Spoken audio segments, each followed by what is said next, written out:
What is a VA? So we are always being asked this, or we need to explain it because clients don't always understand. And even when they get to the point of calling up the Freedom Geek to talk about virtual assistants and whether they need one, they're a bit confused about what a virtual assistant actually is. So I believe that the reason for that confusion is because a lot of people think automatically that a virtual assistant is some kind of administrator or secretary, maybe. That's a stereotype. So with most of our clients being entrepreneurs, myself, I'm an entrepreneur, we're busy doing a lot of different things, but the things that we're doing are usually not predominantly admin, secretarial type tasks.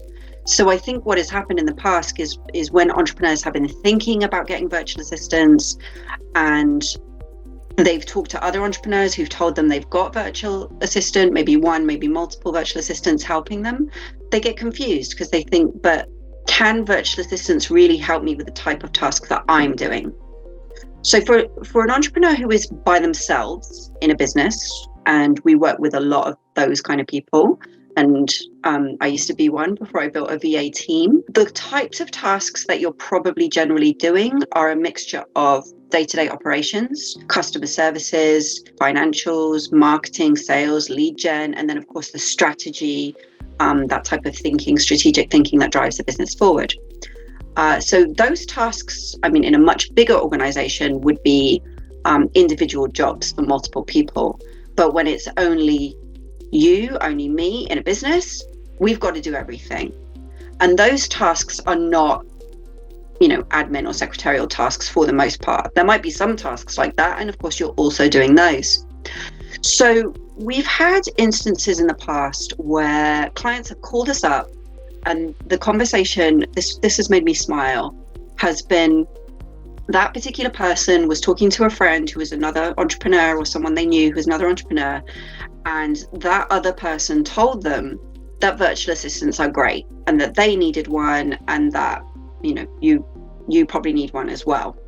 And then that person's called us and they've been confused because they're like, well, one person or several people are telling me that I need a virtual assistant and I don't understand why. Why do I need one? That has happened a few times. So this all comes back to, I think, the original confusion of what is a virtual assistant. And I will explain, because I know that people have found this very, very helpful in the past, what a virtual assistant is in my world. Because my background, I'll talk about that on another video because I want to stay very focused on this topic. But my background was not in recruitment. I did get involved with some corporate recruitment, but I remember one person thought that I used to be a virtual assistant. I wasn't.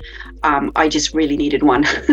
I was the overwhelmed entrepreneur trying to do everything who really needed a virtual assistant. That's where I started a few years back.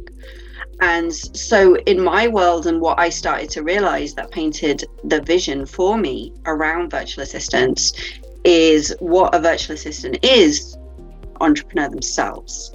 So they could potentially do a bit of everything.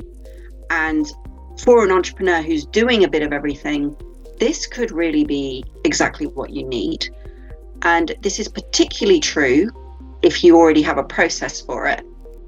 Now, a lot of people that we speak to say, oh no, I don't have a process. Like I have no processes in the business. And that's usually not true, because what they probably mean is that they don't have a perfect process that they're happy with. But anytime that they're doing a repeat task, they're doing the same thing over and over again, they have a process. It might be messy and disorganized and reactive, but there is some kind of a process because they're doing it over and over again. And that inherently means there is a process for it.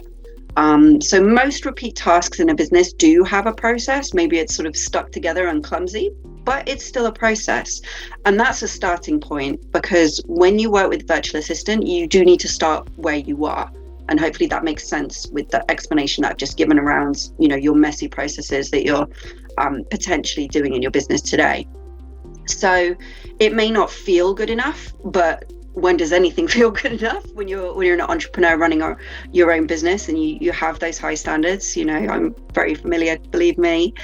But it is that starting point, and it does mean that you can potentially explain to a virtual assistant both why you do it and how you do it step by step. And you just need to understand that those repeat tasks have got some kind of a process attached to them, that you are using your brain intelligence to think of ways to react to that over and over again, and therefore you do have a type of process to it, for it, that you should be able to explain to someone else, especially if you just take that moment to slow down, to recognize that, and to start to break it down. And then when you ask a virtual assistant to do that process for you, and it was good enough for you to do it yourself, so it's good enough at this point for them to do it, then it means that they could take that off you. And if that task took you 20 minutes, 30 minutes, 1 hour a day, or several hours a week, you start to get that time back.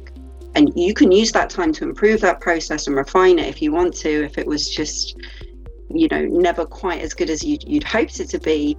But that's how we get time back, is by teaching someone else what we're doing, what we know, what's keeping us busy, letting them do it for us and starting to let it go. So this is where virtual assistants become very, very interesting to entrepreneurs, with our obsession of time and the freedom around time and the passion for the vision that usually inspired us to start a business in the first place. At one point in the Philippines, it was quite interesting with this virtual assistant buzzword. They tried to introduce the term virtual professional instead. And the reason that they tried to introduce the term virtual professional, the reason I believe that they tried to introduce this term, maybe to reflect that they were, more than admin or secretarial, that they could really help with a range of professional services. And that depends on the person. It depends on their background. It depends on, what they've done before in their career. It depends on their expertise. It depends on their interests, what they learn in their free time. And it depends on their natural aptitude. It depends on a variety of these things. So you do have to take that into account. It's not one size fits all with a virtual assistant. Virtual assistants are just people. They work remotely. They should ideally be smart, competent people for you to feel comfortable working with them. That's a huge part of this. But when I try to use the term virtual professional, because I try to use it and talk to people about this, I confused people. So I had to stop. Virtual professional is not a buzzword. What people are Googling, what they are talking to each other about, is virtual assistant. That's what entrepreneurs believe that they might need, some kind of help from a virtual assistant.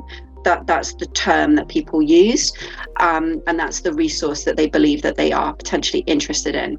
So that's why I'm still using the term virtual assistant. It's a huge, it's actually a huge term for many, many different things in the world of remote working that we're very quickly accelerating towards. And in a nutshell, I want to keep these quite short and sweet. I can and do talk about these types of ideas for hours, but that was my main idea for today that I wanted to express. What is a virtual assistant? For me, smart, competent, resourceful, versatile person with great output.